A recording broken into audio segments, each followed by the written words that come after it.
Family, good morning, welcome back to new blog with new day. আশা করি সবাই খুব ভালো আছো, আমিও খুব ভালো আছি। সবাইকে শুভ বিজয়া, প্রীতি, শুভেচ্ছা, ভালোবাসা। বড়োদেরকে প্রণাম জানাই, ছোটোদেরকে ভালোবাসা জানাই। তো এরমভাবে বলতে আমার ভালো লাগছে না যে শুভ বিজয় আজকে, মানে ভেবেই কিরম লাগছে যে পুজোটা এলো আর চলে গেল, ভাল লাগছে না। তো আমি একটু রেডি হয়েছি, আমার আউটফিটটা দেখাচ্ছি তোমাদেরকে। একটু বেরোবো, হচ্ছে আজকে লাঞ্চ আছে বাইরে, লাঞ্চ করব সবাই মিলে। তো লাঞ্চে যাবো। বাবা হাত ব্যথা করছে ক্যামেরা ধরে, ক্যামেরা মানে ফোন, আমার ক্যামেরা এখনও হয়। তো আজকে বেরাচ্ছি। আর হ্যাঁ, অবভিয়াসলি ঠাকুরও দেখবো, কয়েকটা ঠাকুরও দেখবো বলতে হচ্ছে গড়িয়ার ওদিকে আজকে যাব, গড়িয়ার ওদিকে ঠাকুরটা দেখবো আমি। আর এবছর ঠাকুর সেভাবে কমপ্লিটই করতে পারিনি দেখা, মানে এভরি ইয়ার আমি যেভাবে ঠাকুর দেখি মোটামুটি 30টা কমপ্লিট হয়ে যায়, এবার 12টা 13টা কমপ্লিট হয়েছে, দেখতে পারিনি ভিড়ের জন্য। আমার কাছে কার্ডও ছিল, তোমাদেরকে আগেও বলেছি কার্ড ছিল, কিন্তু এত ভিড় হয়েছে আমি সেই ভিড়ে ঢুকে আমার মনে হয় না ঠিক হতো। তো আজকেও বেরোচ্ছি, তো ঠাকুরটা দেখবো। তো দেখো রেডি হয়েছি, চুলটা জাস্ট এমনি বেঁধে নিয়েছি, আর একটা টপ কাম টি শার্ট এরকম একটা জিনিস আগে একদিন পরেছিলাম, এটাই পরে নিয়েছি, আর কিছু পরে নিয়ে আমার ভালো লাগছে না, নর্মাল একটা পরে বেরিয়ে যাবো। তো চলো বেরাই, তারপর দেখা হচ্ছে তোমাদের সবার সাথে।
जिम्मेदारी है।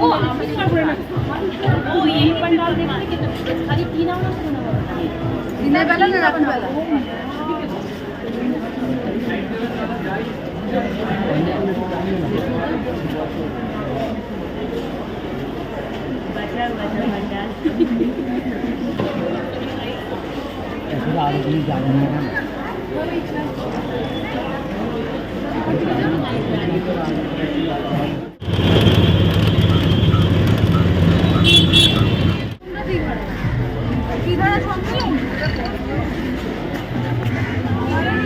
ক্যামেরা আছে।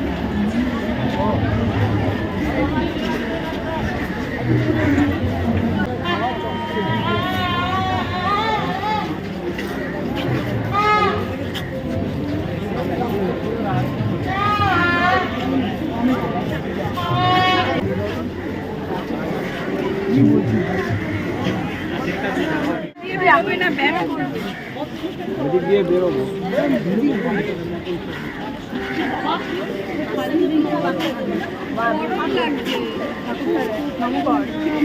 আয় চলে আয়।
বাড়ি ফিরলাম। বাড়ি ফিরার ইচ্ছা করছে না যে কিছু করি, তো চোখ মুখের অবস্থা দেখতেই পাচ্ছ।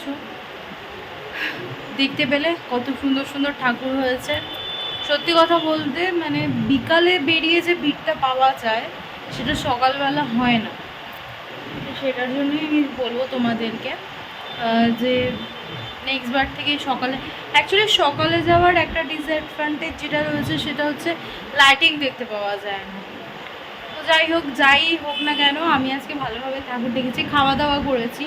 খাওয়া দাওয়া যে করব মানে সেটা যে তোমাদের সাথে শেয়ার করব সেটা করার মানে একদমই সুযোগ পাইনি। কারণটা ছিল মানে আমরা যে গিয়েছিলাম মানে দাদা বৌদি যারা গিয়েছিলাম তারা যে গিয়েছিলাম মোটামুটি 3টের আগের থেকে লাইন দিয়েছি খাওয়ার ওখানে রেস্টুরেন্টে, বেঙ্গলি রেস্টুরেন্ট ছিল, তো সেখানে লাইন দিয়েছি। তারপরে কতক্ষণ কেটে গেছে, প্রায় 3:30 পর জায়গা পেয়েছি, এত ভিড় ছিল। তো যাই হোক এখন বাজে হচ্ছে 5:30 বেজে গেছে, দাদা নামিয়ে দিয়ে গেল বাড়িতে। তো আর ইচ্ছা করছে না যে কথা বলি। তো পুরো পুজোটা সবার কেমন কাটলো প্লিজ আমাকে একটুখানি কমেন্ট করে জানিও। কিন্তু আমার তো ভালোভাবেই কেটেছে, সব আশা করি তোমাদেরও ভালোভাবেই কাটলো পুজোটা।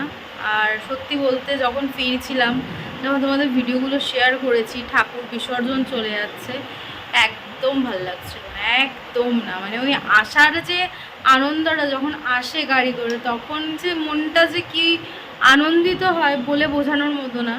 আর এই চলে যাচ্ছে, খারাপ লাগছে। তো চলো, কোই বাত নেই, নেক্সট ইয়ার আবার আসছে বছর আবার হবে। তো চলো, পুরো পুজোটা তোমাদের সাথে শেয়ার করলাম, বলো কিন্তু কেমন লাগলো ব্লগগুলো, ঠিক আছে? দেখো সময় পাই না বলে আমি ডেলি ব্লগ যেটা হয় সেটা প্রায় অনেক দিন বাদ আমি পোস্ট করি, কিন্তু আমি পুজোতে সময় পেয়েছি। প্রত্যেক দিনের ভিডিওটা যত ব্যস্ততায় থাক না কেন আমি কিন্তু তোমাদের সাথে শেয়ার করলাম। তো বলো সবাই কীরকম লাগলো, আর প্লিজ বেশি বেশি করে চ্যানেলটা শেয়ার করো, সবাইকে পাঠাও, বন্ধু বান্ধব আত্মীয় পরিজন, যাতে আরও বড় হয় ফ্যামিলিটা, যাতে আমার চ্যানেলটা আরও বড় হয় তোমাদের জন্য অবভিয়াসলি। আর এরকম আরও ভালো ভালো ভিডিও দেখতে হলে চ্যানেলটা সাবস্ক্রাইব করে দিও যারা নতুন দেখছে। তো চলো আজকের জন্য বাই বাই, সবাই ভালো থেকো, সুস্থ থেকো, আনন্দ ভাগ করে নিও, তাহলেই তো হবে আমাদের দেশ মহান। আর যদি মনে হয় আমি আমার ব্লগে একটুখানি এফর্ট দিয়েছি, তাহলে ভালোবাসা পাশে থাকো। তো চলো, বাই, সবাইকে ভালো থেকো।